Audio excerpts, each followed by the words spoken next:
Welcome everyone to my next astrology video. My name is Erik Roth. My name is Shamanic astrologer.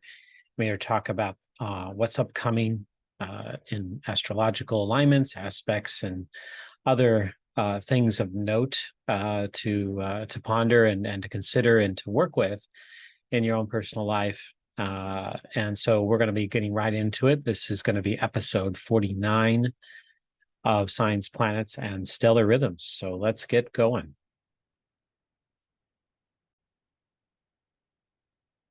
Okay, this is going to be about the astrology of June in 2023. Again, episode 49 here of our regular series of Signs, Planets, and Stellar Rhythms. So there are several big things that are taking place in the month of June, and we're going to dive right into it. Again, these are going to be the major highlights. So there's a lot of other little things that are go on in each and every month, like the transits of the moon, the full moon, the new moon, some of the other things that take place that I won't fully get into, but we can look at the major things that are going on here, aside from the regular motion of the particularly the moon and some of the planets. All right, so here are the major highlights for June of 2023.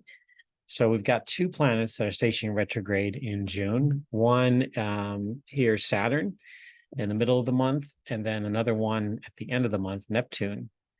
We have Mercury starting off in the sign of Gemini, in the sign of Taurus, and then moving through the signs of Gemini and Cancer. And then further, of course, Pluto will be retrograding back into the sign of Capricorn, where it will stay for the rest of the year until early part of 2024, when it moves back again into Aquarius. We have Mars and Venus, and Venus has been slowly catching up with Mars this year, and you're really, everybody that gets an evening sky to look at, they're just going to really see that really bright Venus planet catching up with the very dim reddish orange Mars in the sky, particularly in the evening sky here. And then, of course, the June solstice. So we're going to review all of that in this video today. And so let's dive in more and start with the Mars and Venus together in Leo. First off, it's Venus in Leo, and Venus begins the month in the sign of Cancer, but it moves into the sign of Leo on June 5th. So this is really the emphasis of this pattern shaping up between Mars and Venus, and that's on a separate note to look out for within the next week or two, to look out for a separate video about this alignment, because there's a lot to talk about specifically about Mars and Venus and the pattern they have in the sky and what to look for and what to tune in, the qualities and all of that. So we'll dive into that with a separate video, but there are some basic things we can share in this video here. So it's kind of looking at Venus entering that sign of Leo, not the constellation of the lion, just to share the difference there. We're looking at the tropical zodiac, which is also can be called a temporal and a seasonal zodiac. But Venus will stay in the sign of Leo for over 4 months until October 8th, due to the planet having a retrograde period in this sign. So typically, Venus stays in a sign for roughly about 3.5 to 4 weeks, and on its regular course of movement in the sky. But when it's in a time where it's about to go retrograde, meaning it's going to, it's not far at that point from passing between the Earth and the Sun, it ends up staying in that sign for a lot longer, for 4 months instead of just 4 weeks. Sometimes it will do this and switch between 2 different signs, but in this case, it's only going to be in the one sign, and that's Leo. So this is a deeper dive into the sign of Leo as it enters that. Venus represents by itself the archetypal feminine principle. It's a receptive force, or the yin in ancient Chinese philosophy. For Venus and Leo, it becomes Leo, which itself is an active force. It becomes more receptive. So it's this radiance and self-love expressing out to others, but at the same time receiving that creativity and love from others as well. It's Leo's kind of this creative vibe that's in a sense innocent, if you will, particularly in think of the energy of like a toddler, and the creative discovery and their imaginings and all of that comes through, is kind of this sort of that image of the Leo, but obviously with the maturation, if you will, of an adult coming into this space here. So that's the archetypal expression of Leo. It's this creative force that comes based off of radical radiant self-love. Now, of course, there's always a shadow end with any sign. There can be a shadow to this, which can be sort of vanity and narcissism and ego run amok. But Leo is a sign that can move worlds. It definitely is one of those signs for sure. Okay, so let's take a look at Mars and Leo. Mars moved into Leo, and I talked about this in a May astrology report. It moved into Leo on May 20th, and it's going to continue through all of June and all the way until July 10th. Mars is more of the yang force, rather than the yin force, and this is showing up in a big way with its journey as in its own cycle, through its lessons about self-love and the embodiment of creativity. It is part of the masculine, or the masculine principle, that connects to the procreation as an active force or creative impulse. So creative space of generating life, if you will, with the feminine counterpart, and that's where they kind of combine in that. And so when you get that Mars and Venus together, you get those two types of forces coming together. Now, ultimately, Venus doesn't fully exactly conjunct Mars. It ends up, because it starts to slow down and goes retrograde in July.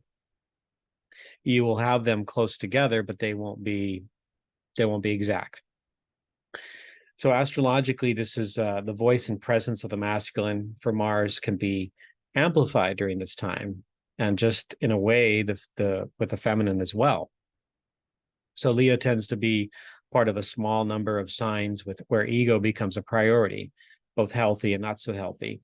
So the volume of energy can be turned up greatly during this time. And then Venus, of course, joins in June, which makes it even more of a greater priority. So the inner planets have definitely a more personal a priority for us in our lives. Inner planets meaning Mercury, Venus, Mars, and then of course the moon and the sun also play a very significant role on a personal level for us as well. So whenever these signs, or whenever these planets kind of get together and join forces, or they are in a strong aspect to each other for more than just a brief moment, then, like in this case, we're seeing this moment here where they're both in the same sign. So it doesn't happen all that often.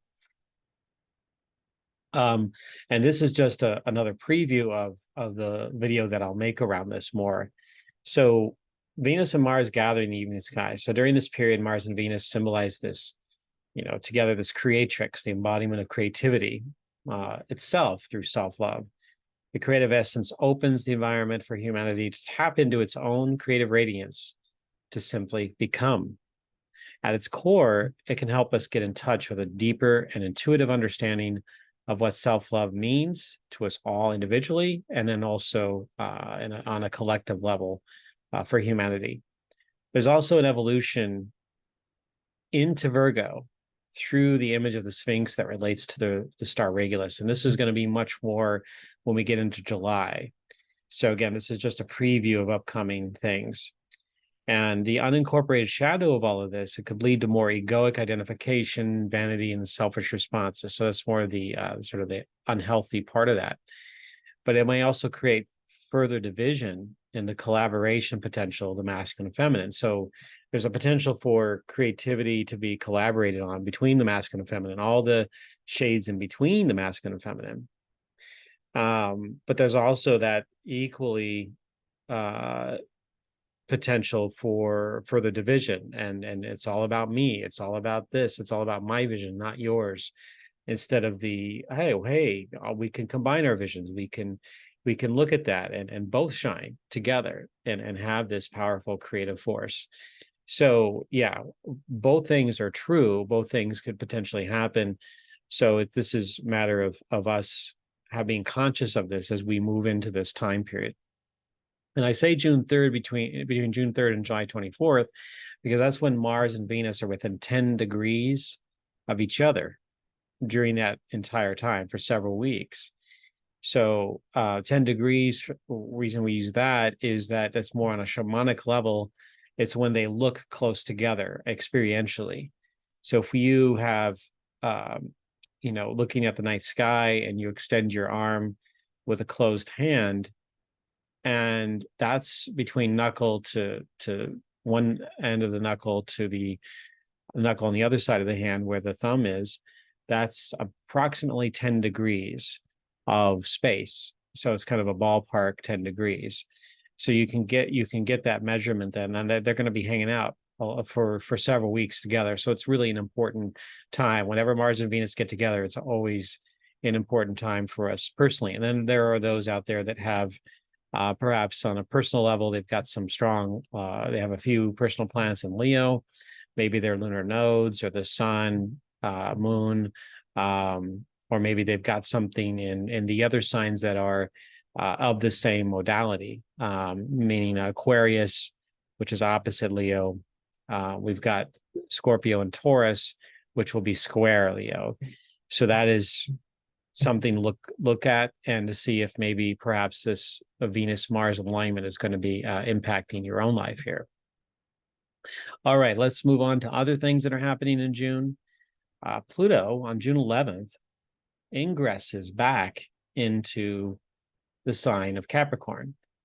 So the beloved planet of Pluto on June 11th, and then this is part of this overall transition that Pluto is in for about 2 years between the signs or archetypes of Capricorn and Aquarius. The last time this took place, and you can certainly review more about this in my Pluto and Aquarius video. The last time this took place was in 1777 to 78, not long after the onset of America's Revolutionary War. So the retrograde back into Capricorn provides humanity with a chance to review the underworld current as it applies to the structures and systems in our own personal lives, along with collectively. So we've experienced already with Pluto and Capricorn since it moved into that sign in 2008, two powerful events that are that Pluto contributed to, if you will. And the big events were the big recession, the housing crash in 2008, which people were seeing signs of that in 2007 as well, and some of the bank failures during that time.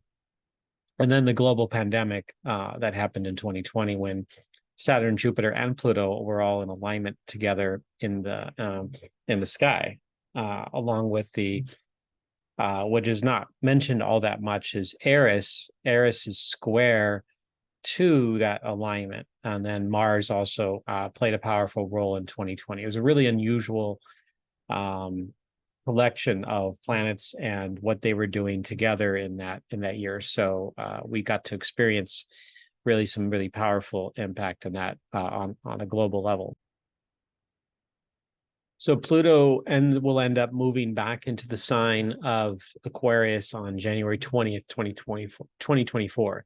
So we'll have several months here between now and then to review and look at and connect into this Pluto and Capricorn time period. All right, now Saturn will station retrograde on June 17th of 2023 at 7 degrees, 12 minutes of Pisces. and that'll happen at 10:27 a.m. Pacific Daylight Time. So you can convert your time zone wherever you are on the globe here. Saturn's average of movement per year, as seen from Earth, is about 11 to 12 degrees. At its next station point of retrograde, it will be June 29th, 2024, and Saturn will get to 1925 Pisces.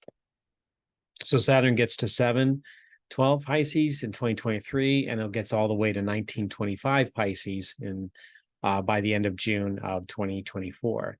So Saturn will typically each year spend about 4.5 months in retrograde. That's if it's, in a calendar year. Like some years, Saturn will have retrograde that'll spill over from one calendar year to another. But roughly every 12 months, 4.5 of those months are when Saturn is retrograde. So this year it'll go all the way until November 4th, where it'll station direct at 00 degrees 30 minutes Pisces. So right at the very beginning of that sign. This is really interesting. There's sort of this pattern that was kind of called out. I have a friend, Greg Nell, who really connects into some of these patterns and the signature of the planets. And there was a Saturn-Jupiter conjunction at 0030 of Aquarius, and we're getting the Saturn direct point at 0030 of Pisces. And in a few years, there's actually a Saturn-Neptune conjunction at 0045 of Aries. So there's these planets that are either stopping or conjuncting right at the 00 mark of the sign. So something that is worth noting. So Saturn stays in Pisces all the way until May 24th of 2025, and then enters Aries for a little while, and then retrogrades back into Pisces for several more months between September 1st, 2025 and February 13th, 2026. To learn more about the Saturn and Pisces, I do have a separate video about that. You've got my YouTube channel, and I can link those up, the Pluto one and the Saturn one on my, you can see down below in the description there.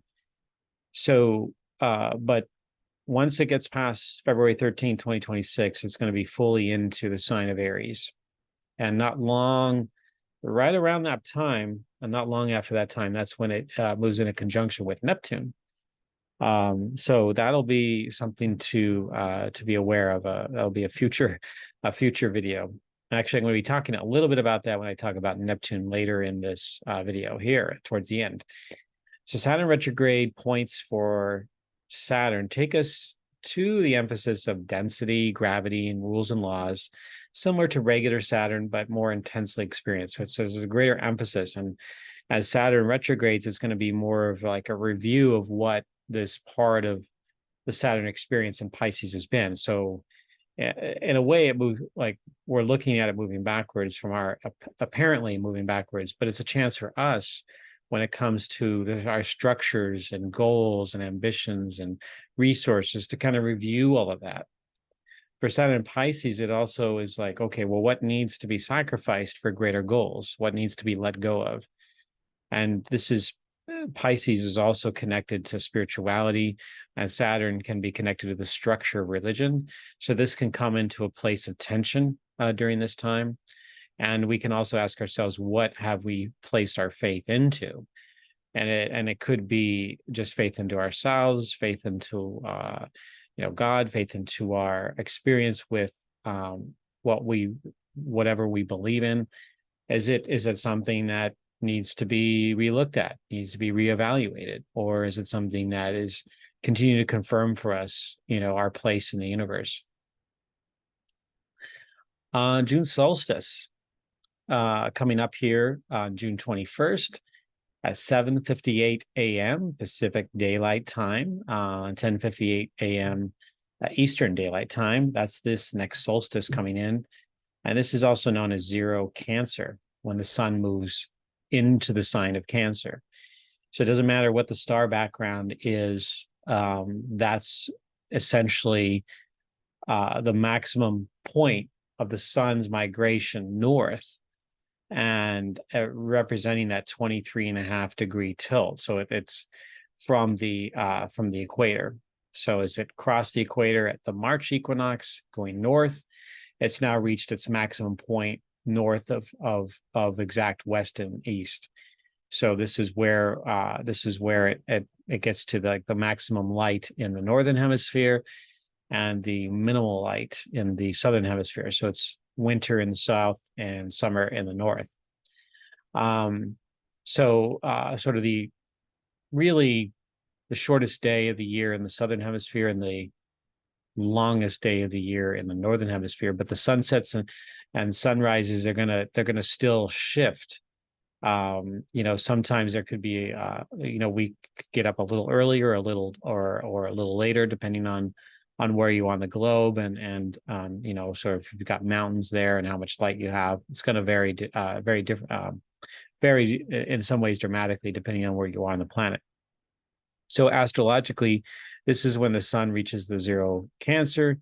And again, as I pointed out earlier, this is based on the tropical zodiac, and solstice happens regardless of what kind of a astrological system we're using or zodiac we're using. The sun does what the sun does, and it doesn't matter what kind of structures we label or place on that. It's going to do what it's going to do. But we can think of the signs as our placement in time, as sort of as the sun and the seasonal energy goes through, and then when a planet moves in those areas that the sun would be in a certain time of year, that's when it enters those signs, and they connect us to the seasonal energy, but also our place in time. That's why it could be also called. Robert Powell, a researcher, wrote a book, A History of the Zodiac, and he uses sometimes the name temporal zodiac.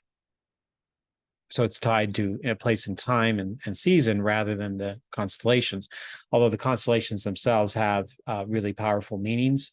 And I talk about that at times during videos and classes and so forth. The sun in shamanic astrology represents the fuel we burn to reach our collective life purpose. So if we're looking at this, so Cancer fuel is nourishing, warm, and safe, and it's healthy expression. It's sort of this parental archetypal expression for the family and the community. So if we think about that Cancer energy, which the symbol of Cancer is right here, we can think about that nourishment at warmth and that safety in that space. And so ideally, that's what is expressed here. And if you have it in your chart in some personal way, this is something that you have innate qualities of and or learning about in this lifetime. So here's the astronomically what it looks like, graphically represented here, and the Earth is tilted toward the sun, the northern hemisphere, and the southern hemisphere is tilted away from the sun. So the Earth is always tilted currently at 23.4 degrees, and over thousands of years it will actually get reduced a little bit. The tilt will start to, I think it gets to a minimum of about 22 degrees over thousands of years. That's an entirely different kind of an Earth cycle, a sacred movement of the Earth. But this is sort of a graphic representation. This is pulled from timeanddate.com, and it's a great resource for things about time zones, also sun and moon things, including eclipses and seasonal points, such as the solstices and the equinoxes. So I always recommend going to this, and you can see the address, the hyperlink here that you can go to and check out timeanddate.com for some interesting information about how it all works. And here in the sky on June 21st, now we can't see the constellations back there when the sun is right in the middle of that, but using the program Stellarium, stellar, the word stellar and then IUM, you can download it for free on stellarium.org. And on mobile devices, it's only a few dollars to get on your phone. So this is a really cool representation, and this is one of the great things about the age in which we're living in here.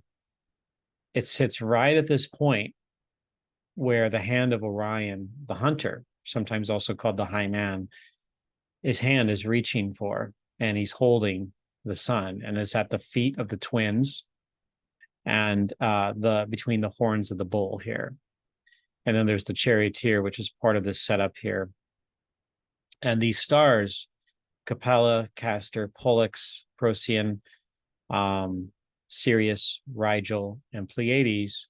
And then there's other bright stars in between, Aldebaran and Betelgeuse, for example. These all make up what the Lakota people for centuries were looking at as the sacred hoop of stars. And when we got into the opposite season, so particularly when we get into November, December, January, February, and those months, you could really see this alignment of or the circle, the hoop of stars. And it's a mirror image. They mirror that with the Black Hills region in North America. And they did major ceremony around this every time the sun would travel through that area. There's a few books that you can find about this. And so whenever the sun comes in here, it's meant for a really powerful celebration and reconnection with the earth and the sky. All right, so Mercury in Gemini and Cancer. So Mercury starts off in Taurus, and then it moves on June 11th to the sign of Gemini. And then a little over 2 weeks later, which is basically its fastest clip, because Mercury can move almost 2 degrees when it's at its fastest point per day. So after the moon in the sky, Mercury would be the fastest moving natural planet up there, or natural object, if you will. And then Venus is not too far behind in Mercury in that movement when it's at its most maximum movement. So during this month, Mercury will meet the sun at the end of the month on June 30th. There will be a conjunction, and that'll be a time when it begins to shift from a, quote, currently it's visible in the morning sky apparition to an evening star apparition. So it's sort of a label that others use. Sometimes Venus is called a morning star, an evening star. You can use that for planets in a sense of just looking at it like, okay, this is a bright object in the sky, so it's got that star-like appearance, if you will. So the 3 signs, Taurus, Gemini, and Cancer, are all invoked, if you will, by the planet of Mercury. So Mercury symbolizes the mind, communication, and our sensory perceptions. Taurus, the sensation function, will be active through the first 11 days of June. And then from June 11th to June 26th, Gemini, which is more of a thinking function rather than sensation function, comes into the forefront. And then Cancer is the feeling function. So we're getting all 3 of these different mental functions that come through. One, sensation, Taurus, earth sign, Gemini, thinking function, and it's missing one. Once it gets into after Cancer, once it gets into Leo, then it gets into the intuitive function. So that would be the last one. So each of the elements and how the mind or the mental cognition and communication comes through is being activated in June, and then eventually in July once Mercury moves into Leo later on.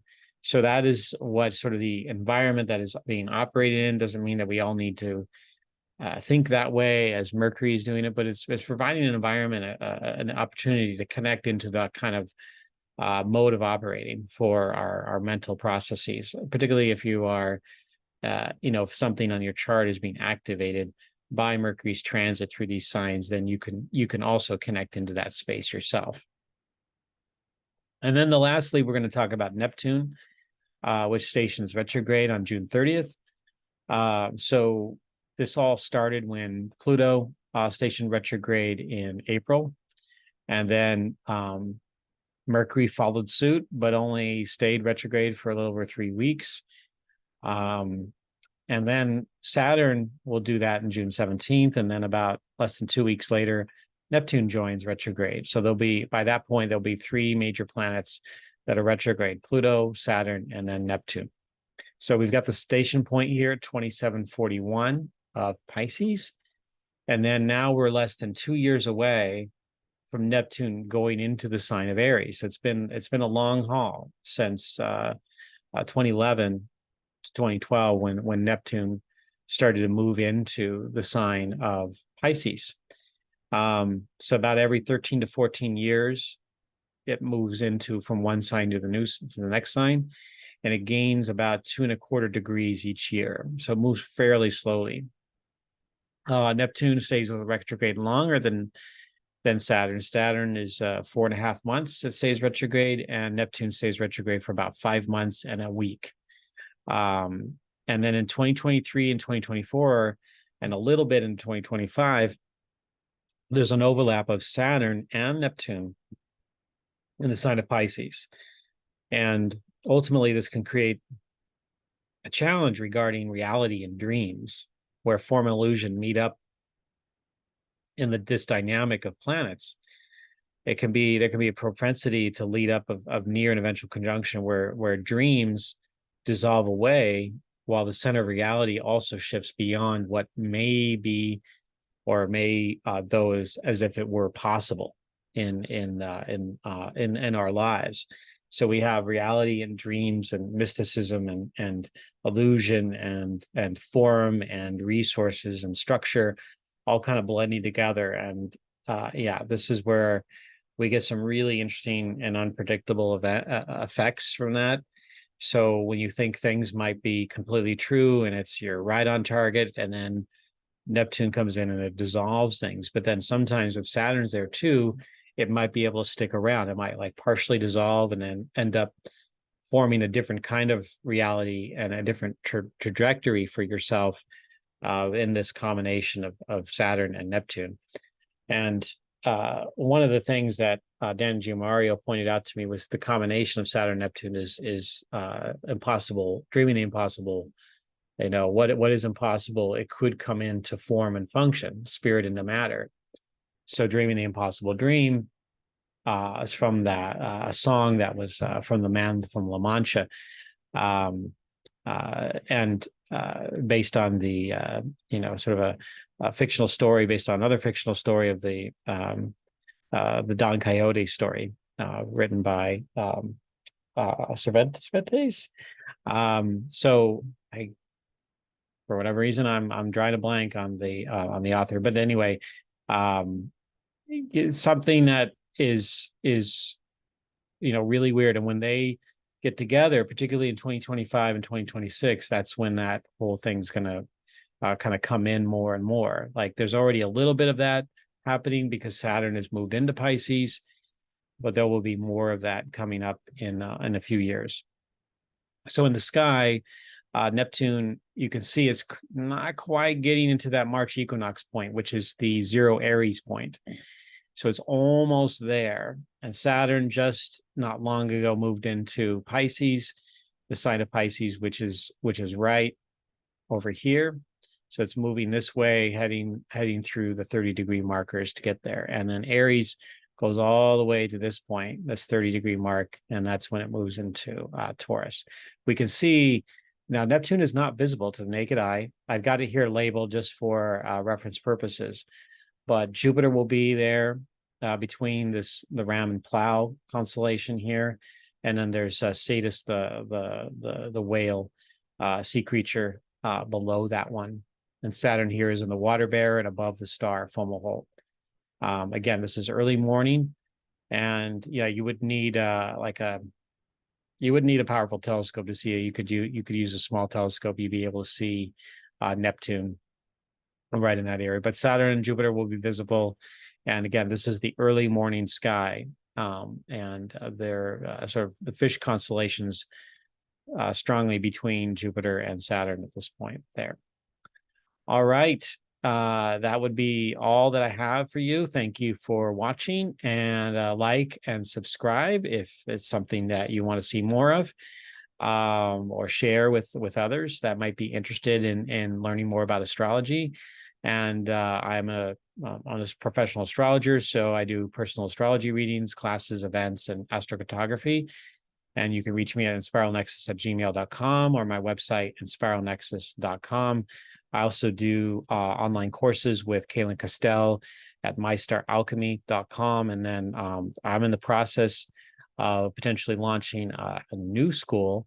More to be announced around that in within the next year, actually. So stay tuned for that. And you on my website, you can subscribe to my newsletter for more announcements along those lines. And then certainly at YouTube, there will be announcements there too, or my other social media channels. Thank you all, and I wish you a very pleasant day, and look up into the sky and tune into those stars and planets. All right, bye for now.